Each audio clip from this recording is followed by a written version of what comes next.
Mis amigos, buenos días. Hoy hablaré de la curva imposible o curva de la muerte que ha causado más víctimas recientemente.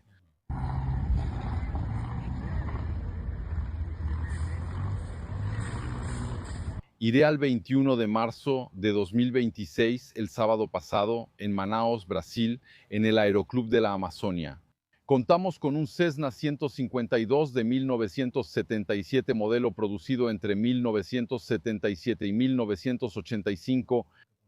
Entonces, los modelos que todavía se encuentran volando hoy en día son bastante viejos, por no decir bastante anticuados, solo para que lo sepan.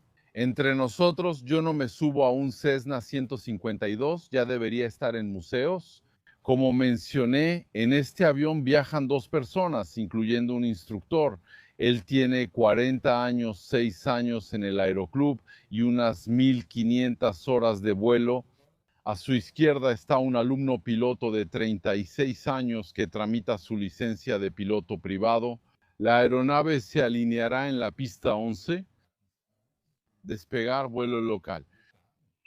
Aumenta la potencia, acelera, empieza a ganar altitud y ahí algo terrible va a suceder.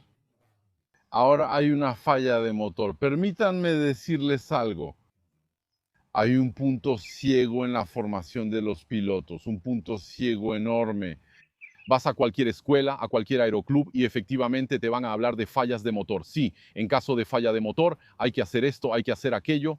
Aquí está la lista de verificación, aquí están las cosas de memoria, los puntos, todo eso. Entonces, sí, eso está bien, todo eso está bien, pero hay algo, hay un detalle enorme. El detalle es que nadie te define qué es una falla de motor. Entonces, si la gente no tiene una definición clara, van a tratar de imaginar algo según su experiencia de todos los días. Por ejemplo, la mayoría de los pilotos tiene licencia de conducir, así que imaginan una falla de motor como en un coche. Por ejemplo, llegas en la mañana, quieres encender el coche, tienes ese símbolo del motor que parpadea y luego el motor no hace nada en absoluto. ¿Ves? El arrancador hace tac, tac, tac y luego nada. Eso es una falla del motor. Creen que subir a un avión es igual, pero no es cierto. Las fallas de motor no pasan así, aunque nadie lo aclara. Te voy a contar sobre una experiencia que tuve con mi instructor. En mi adolescencia, las fallas de motor se entrenaban de forma diferente. Por eso me permito compartir esta experiencia hoy contigo, porque sé que ya no se hace, ¿sabes? Pero yo lo vi de primera mano, así que esto es lo que pasó. Llegábamos a cierta altitud, generalmente sobre la vertical de la pista, a unos 3000 pies. Es una pista bastante larga, tenía 3000 metros, así que teníamos margen. Y luego lo que hacía el instructor era reducir los gases. Tomaba la palanca de la mezcla y la bajaba completamente, ¿ves? Así para detener el motor. Y algunos instructores llevaban las cosas al extremo de girar la llave a apagado, quitarla y guardarla en su bolsillo. Aquí eso significa que no tienes contacto ni combustible ni nada en absoluto. El motor está completamente apagado, entonces, ¿qué te da eso? El motor apagado, eso es, tenemos un motor apagado. ¿Qué pasa? En realidad, en la práctica, ¿hace ruido o no? ¿Qué hace la hélice? Te voy a decir sobre la hélice. Sigue girando, no se detiene. La hélice, no porque hayas apagado el motor, la hélice se detiene. La hélice va a seguir girando. ¿Por qué? Porque hay viento relativo, así que va a girar. ¿Hace ruido? Sí, es porque la hélice arrastra el motor y pasa las compresiones. Tenemos cilindros grandes, no son motores Lycoming. Vas a oír mucho ruido y la aguja de las revoluciones seguirá ahí, no bajarán a cero. Entonces, ves, el problema es que si esperamos la falla del motor, que se manifiesta como un motor frío, silencioso, la hélice que no gira, eso nunca va a pasar. De hecho, en este ejercicio del que te hablo, a petición del mecánico, que no le gustaba que hiciéramos girar las hélices, porque decía que no había una lubricación eficaz. Así que si haces girar la hélice así, corres el riesgo de dañar el motor. Bueno, lo que hacíamos al principio del ejercicio era reducir la velocidad. Eso significa que tirábamos un poco del mando hasta que la hélice se detenía por completo. Ya no tenía suficiente aire. Adoptábamos la velocidad de máxima fineza y continuábamos con la hélice detenida. Una vez parada, ya no podía arrancarse en el aire por quedar en un punto de compresión. Si quieres volver a arrancarla, nunca lo intentamos, con el viento relativo, pero creo que tendrías que ir muy rápido. Cerrábamos el ejercicio aterrizando con la hélice parada. En la pista, el avión avanza unos metros, se detiene y ya no puede seguir. arrancábamos, te devolvía la llave y tú ibas al hangar del aeroclub. Así te digo que la falla de motor hoy nos enseñan a identificarla, pero los pilotos no lo hacen. Entonces, ¿qué tenemos en este caso específico? Si ves este avión que despega, que fue grabado por miembros del público, pues se eleva en el aire. Estamos a unos 30 metros del suelo, creo que ni siquiera tenía 100 pies en el altímetro. Y luego lo que pasa de repente es que el ruido cambia, empieza a fallar y por momentos incluso está totalmente silencioso, pero la hélice sigue girando. En ese caso tienes una verdadera falla de motor en toda su magnitud, no tendrás más que eso. Aunque haya una imagen o, Dios no lo quiera, una biela rota, el motor seguirá girando por el viento relativo. Lo que van a hacer nuestros pilotos, van a hacer dos cosas. Por un lado, van a mantener el avión inclinado hacia arriba. Te das cuenta de que el avión sigue inclinado hacia arriba e incluso aumenta la inclinación en un momento dado. Y luego van a intentar hacer el giro mortal. Eso significa hacer un giro de 190 grados para regresar hacia la pista.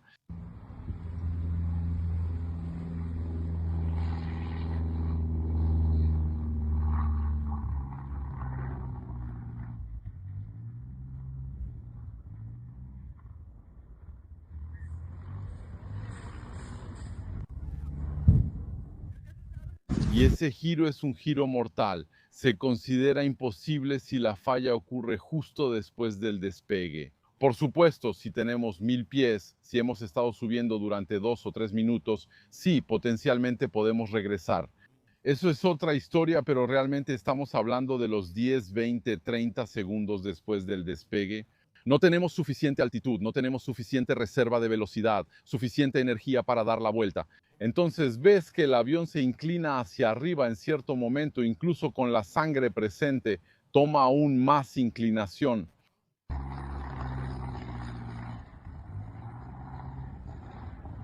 Porque es reflejo, instinto humano, mi instinto. Si siento que estoy cayendo, es jalar la palanca. Porque si jalo la palanca, tengo la impresión, por mi experiencia pasada, que jalar la palanca es subir. Pero no es un instante, es un reflejo, pero que no funciona aquí porque el avión es muy lento. Hay que saber que el Cessna 152 está submotorizado, no tiene mucha potencia. De modo que si despegaste hace 30 segundos, en general no tienes suficiente reserva de velocidad. En general subiste unos 100 pies como ves ese avión y no tienes reserva de velocidad. Si surge un problema o preocupación, no te podrás dar el lujo de seguir tirando del mando ni nada por el estilo. No es posible, te vas a estrellar. Entonces lo que hacen es que jalan el mando y después se inclinan. Entonces se inclinan para hacer el famoso medio giro. ¿Por qué? Eso pasa también con pasajeros que abordan por la parte delantera y luego hay una evacuación. ¿Qué hacen en esos casos?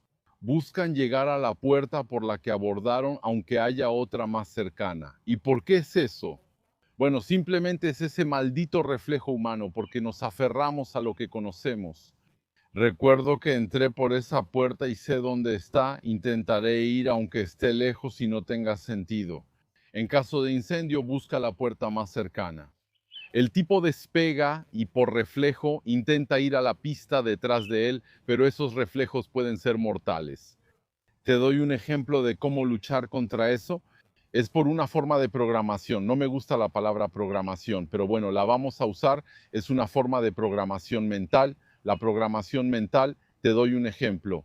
Conduces por una carretera con plátanos y ves un letrero. Atención, pueden cruzar animales. En ese momento debes pensar qué harías si aparece un animal. Frenas, pero si es necesario, lo atropellas. No te sales de la carretera, pase lo que pase, porque salirte de la carretera con plátanos en una carretera nacional es mortal. No salgas de la carretera, solo frena, pase lo que pase. Es bajo esa condición que vas a bloquear. El reflejo condicionado que consiste para un automovilista en girar el volante para evitar un obstáculo. Entonces, es muy importante tenerlo en mente. Es lo mismo cuando subes a un avión, está la sobrecargo explicando, haciendo su demostración, es en el mismo sentido. Es para condicionar a las personas en su memoria a corto plazo a reaccionar de cierta manera. Aquí está la puerta más cercana a ti, identifica la salida más cercana. Ese también es el objetivo de esta charla, como cuando despegamos en un avión y hay una charla. Incluso si estamos solos, lo decimos en voz alta para nosotros mismos, o si somos dos, lo decimos entre nosotros. Es poner atención. Si tengo una falla de motor, esto es lo que hago. Y eso evita el reflejo de jalar la palanca o girar bruscamente. Eso es lo que hicieron. Y luego, para que lo sepan, lo que pasó, no falta un pequeño fragmento del video. Y de hecho, ves cuando el avión golpea el suelo.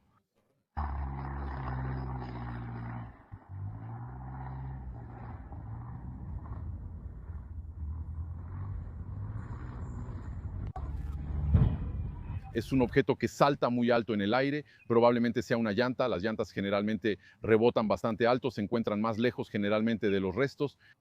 El avión cayó en la posición la más peligrosa posible. Eso significa que cayó de espaldas, con la nariz hacia adelante. Entonces, lo que pasa es que cuando golpeó contra el suelo, se detuvo en seco.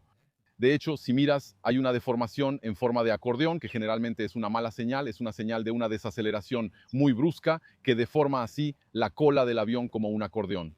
Y eso significa que el pronóstico vital aquí para los pilotos está muy comprometido, porque cuando tienes un accidente no es lo mismo. Cuando el avión recorre 150 metros o se detiene en 80 centímetros, encontramos a los pilotos. El instructor murió al instante, al revés, obviamente, con la cabina golpeando el suelo primero, así que el instructor murió al instante. El alumno piloto fue encontrado inconsciente y luego lo llevaron al hospital de la región. Fue declarado muerto alrededor de las 3 de la tarde ese mismo día. Así que tenemos 2 muertos en ese accidente y de nuevo esa curva. Y claramente, si quieres, no vas. El motor, como dije, nunca se vuelve frío ni silencioso. Y con los instrumentos, si empezamos a analizar los instrumentos, va a ser muy difícil. Normalmente no tenemos tiempo de revisar el motor, solo notamos que le falta potencia para subir. Quizás sea la manera, quizá. Lo que podemos sacar de este video es que hay que ver las cosas en forma de energía. Estamos gestionando una energía, no estamos gestionando un motor. Si necesito mantener mi velocidad y subir a 60 nudos y de repente veo que tengo, por ejemplo, normalmente tengo 500 pies por minuto en el variómetro y ese día solo tengo 100 pies o 150 pies para mantener los 60 nudos, es que ya hay un problema, ya tuve un problema una vez con el motor y así fue como lo detecté.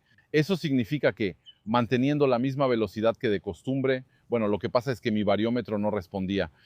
Ya sabes, está el clima, la temperatura y la carga del avión, pero yo estaba acostumbrado a este avión, sabía mentalmente lo que podía dar en tales y tales condiciones meteorológicas. Es importante crear ese hábito. Había visto a un piloto, un comandante de un 737, de un Boeing 737-800, que era capaz de literalmente decirte, mira, tomo las palancas de gases, las pongo aquí, mira cuánto tengo de N1, y luego pongo tantos flaps, se va a estabilizar a tal velocidad, te daba la velocidad y después veías que se estabilizaba a esa velocidad y a ese variómetro, etcétera. Es clave desarrollar ese sentido para detectar problemas energéticos. Pero antes, ¿cuál es el rendimiento normal de un avión? Ahora, si el motor hace un ruido extraño o siento que no tiene potencia, siento que no jala, veo que mantengo mi velocidad y desciendo a menos 500 pies por minuto voy hacia el suelo. Probablemente tengo una falla de motor. No necesito esperar a que el motor esté frío y apagado. Ahí están, amigos, 2 víctimas más por un accidente evitable. Les dejo el sitio parkourtech.com, donde subo videos sobre teoría de la aviación para quienes quieran profundizar. Nos vemos en la próxima.